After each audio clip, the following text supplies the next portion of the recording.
হবে। আমাদের ভারতবর্ষে যারা ব্রিটিশদের বিরুদ্ধে লড়াই করেছিলেন এবং যারা জেলবন্দী ছিলেন, সেই সময় নেতাজি, জওহরলাল নেহেরু, ডক্টর বিনয়চন্দ্র রায়, বিনয়, বাদল, দীনেশ, দেশবন্ধু চিত্তরঞ্জন প্রভৃতি ব্যক্তিরা। আর আপনি যদি সেই ঐতিহাসিক সময়ে ফিরে গিয়ে অতীত দিনে আমাদের জন্য তারা কি করেছিলেন, কি ছিল তাদের জীবনযাত্রা, সেই সব বিষয় দেখতে হলে আপনাকে আসতেই হবে এই আলিপুর জেল মিউজিয়ামে। এবং আমি মনে করি আমাদের প্রত্যেকেরই এই আলিপুর জেল মিউজিয়ামে আসা উচিত আমাদের স্বাধীনতা সংগ্রামীদের দেখার জন্য। কিভাবে আসবেন, কবে আসবেন, কখন বন্ধ থাকে, কোন কোন সময় ওপেন হয়, কত টাকা টিকিট, এই আলিপুর জেল মিউজিয়ামে সবকিছু তথ্য নিয়ে থাকছে আজকের এই ভিডিওটি। তো চলো শুরু করা যাক। আমি এই মুহূর্তে আছি আলিপুর জেল মিউজিয়ামের সামনের রাস্তা ধরে। তোমরা চাইলে মেট্রো ধরেও আসতে পারো। মেট্রো ধরে তোমাকে নামতে হবে নিকটবর্তী যে কোনো মেট্রো স্টেশনে, যেমন এখানে আছে যতীন দাস পার্কে। আর শিয়ালদাহ বা হাওড়া থেকে বাসে করে পৌঁছে যাওয়া যায়, এবং ট্যাক্সি বা ওলা উবের তো আছেই। আমি এই মুহূর্তে দাঁড়িয়ে আছি মিউজিয়ামের সামনে। এটিই হচ্ছে আলিপুর জেল মিউজিয়াম। এখন আমি মিউজিয়ামের বাইরেটা ভালো করে দেখাচ্ছি। যদিও আমি যে সময় গেছিলাম অনেকটাই তাড়াতাড়ি, যার জন্য ভিড়টা একটু কমই ছিল। বাট যতটা টাইমের সাথে সাথে ভিড়টা বাড়ছিল। এখন আমি এই মুহূর্তে এন্ট্রি হব, দেখব ভিতরে কি আছে আর তোমাদেরও দেখাবো। আর এখানে এন্ট্রি ফি হচ্ছে 30 টাকা। আর লাইট সাউন্ড শো এর জন্য 100 টাকা, এবং এখানে পার্কিং এরও ভালোই ব্যবস্থা রয়েছে। তো এখানে দেখা যাক কি হচ্ছে, তোমরা দেখতে থাকো।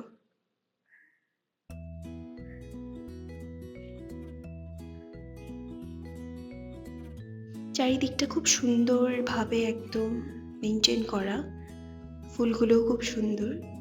যেহেতু উইন্টারের সিজনটা যাচ্ছে, এখানে অল টাইমে এরকম ডেকোরেট করে রাখা থাকে। আর আমি এখন ওই বাদিকটাতে দেখতে পেলাম ঢুকতেই যে কবি নজরুলের লেখা বিখ্যাত কারার ওই লৌহ কপাট লেখাটা রয়েছে।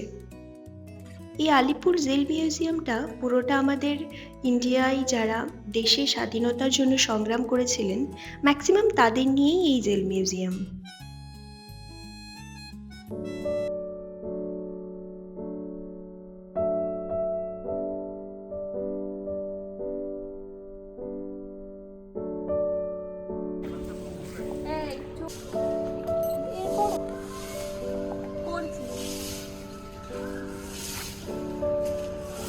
এখন যে জায়গাটায় আমরা যাচ্ছি সেটা হচ্ছে ফাঁসির মঞ্চ। তো ভিতরে দেখা যাক কি আছে। এই জায়গাটা এসে না গাটা পুরো কাটা দিয়ে উঠছে, কারণ চারিদিকে দেশাত্মবোধক গান, সাথে জায়গাটা এত নিস্তব্ধ, ক্ষুদিরাম এত যে ফাঁসির মানে মঞ্চ, ফাঁসি দেওয়া এটা দেখেই সত্যি খুবই খারাপ লাগছে আমাদের। মনটাই খারাপ হয়ে যাচ্ছে। বাট দেখো কিছু দেখতে। করার নেই, এখানেই এই ঘটনাগুলো ঘটেছে। তোমরা দেখো।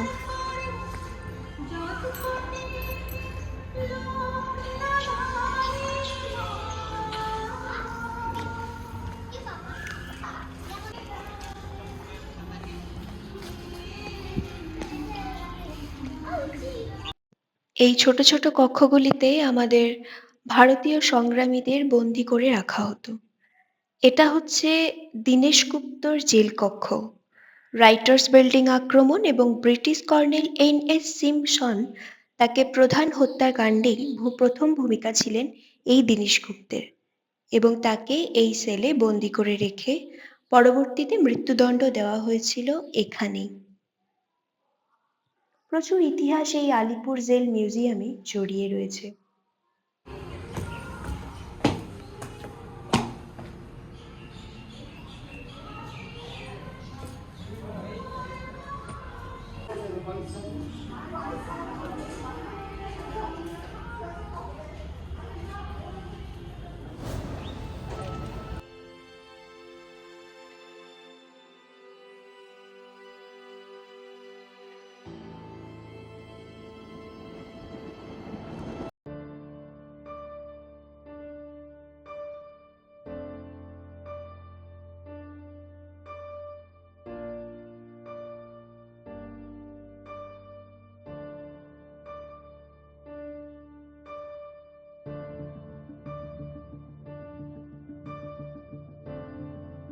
বন্ধু চিত্তরঞ্জন দাসের এখানে ওনাকে আটকে রাখা, বন্দি করে রাখা হয়েছিল।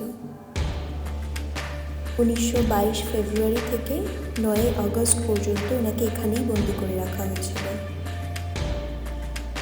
এটা হচ্ছে নেতাজি কক্ষ, নেতাজি সেল। এখানে ওনাকে বন্দি করে রাখা হয়েছিল।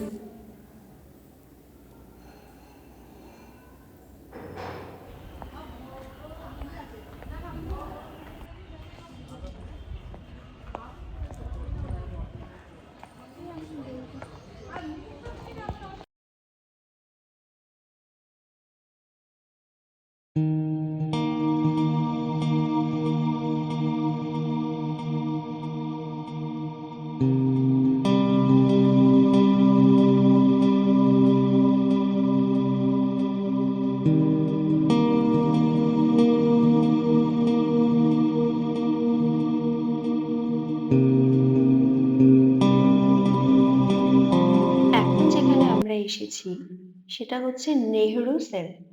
জওহরলাল নেহরুকে এই কারাগারে বন্দি করে রাখা হয় এবং যেটা হচ্ছে 1938 ফেব্রুয়ারি থেকে 7 মে পর্যন্ত এই কক্ষে ওনাকে বন্দি রাখা হয়েছিল।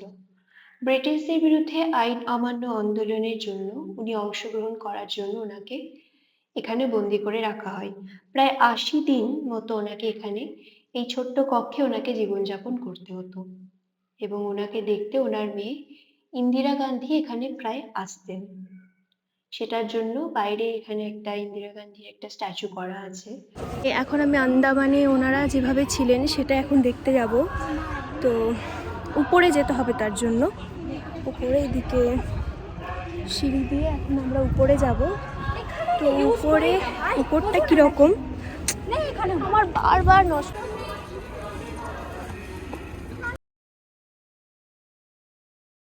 আন্দামানে যাদেরকে বন্দি করে রাখা হয়েছিল সেখানে শুধু বন্দি করেই নয়, তার সঙ্গে সঙ্গে ওনাদেরকে খুব কষ্টেও রাখা হয়েছিল। কারণ আন্দামানে যে সেলগুলির কথা আমরা শুনেছি, যে আন্দামানে জেল সব থেকে ভয়ানক। সেলগুলির মধ্যে যে ওনারা কিভাবে ছিলেন সেগুলোই এখানে দেখানো হয়েছে। কি ভীষণ রকম কষ্টে জীবনযাপন করতে হতো তাদেরকে।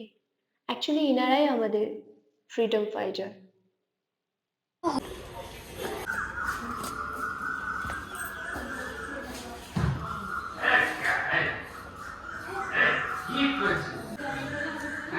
তুমি দাঁড়াবে, আসবে না, আর কোনো হবে।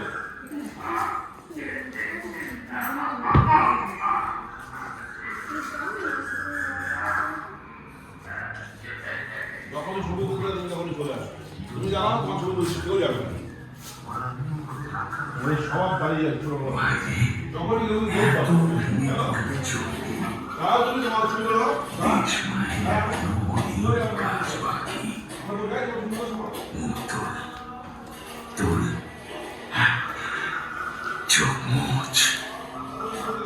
আমাদের যে পারতেই হবে।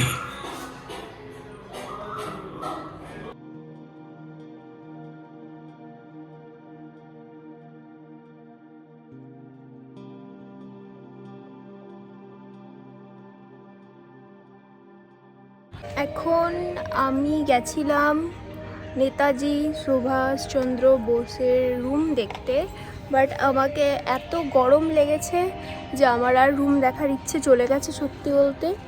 আর এখন খুব খিদে পেয়েছে, বাট আমি খাবো না কিছু, আমার সঙ্গে যে আছে সে খাবে। তার খাবার এখন কিছু একটা অর্ডার হয়েছে আর আমি গরমে। এখানে এসে একটা কাণ্ড হয়েছে, এত এখানে মশা কামড়াচ্ছে যে আমি একটা, যাই হোক, খুব কপাল করে ভালো একটা ড্রেস পরে এসেছি কি আমাকে একটাও মশাতে বাঁচিয়ে দিয়েছে। তো আমার সঙ্গে যে আছে তাকে প্রচণ্ড মশাই খাচ্ছে এখন। কিন্তু দুঃখের কথা কি, আজকে আমি এখানে অনেক ইচ্ছে নিয়ে শখ করে আমি এখানে ভিডিওস করতে এলাম, বাট আমার ফোনের স্টোরেজ পুরো ফুল। বারবার আমি এটা ওটা ডিলিট করছি, দেন একটু করে ক্লিপ নিচ্ছি, ডিলিট করছি, দেন ক্লিপ নিচ্ছি। এভাবে আমাকে এখন এই ভিডিওটাকে কন্টিনিউ করতে হচ্ছে, তো যার ফলে আমাকে এখানেই ভিডিওটা অফ করে দিতে হবে। তো বাই দ্য ওয়ে, আজ থেকে নতুন একটা ভিডিও চ্যানেল আমি ওপেন করেছি, যেখানে আমি এরকম খুঁটিনাটি বিষয়, যেমন আমি সারাদিন এদিক ওদিক যাই, তো আমি কিছু কিছু ব্লগ করে এখানে পোস্ট করব। তো যাই হোক, আমার এই ভিডিওগুলো যদি তোমাদের ভালো লেগে থাকে তো আমার এই চ্যানেলটাকে সাবস্ক্রাইব করে দিও। আর যখনই আমি নতুন নতুন কোনো ভিডিও আপলোড করব, তোমাদের একটা কমেন্টস আমাকে অনেক মোটিভেট করবে, যার ফলে আমি নেক্সট আরও এরকম ভিডিও বানাতে পারি। জানি প্রথম ভিডিও অনেক ভুল ত্রুটি হয়েছে, তো তার জন্য ক্ষমা করে দিও। সাডেনলি শুরু করেছি, আস্তে আস্তে ইমপ্রুভমেন্ট করব। যদি ভুল হয় ভুলগুলোকেও কমেন্ট করো। তো চলো, সঙ্গে থাকো, দেখা হচ্ছে নেক্সট ব্লগে।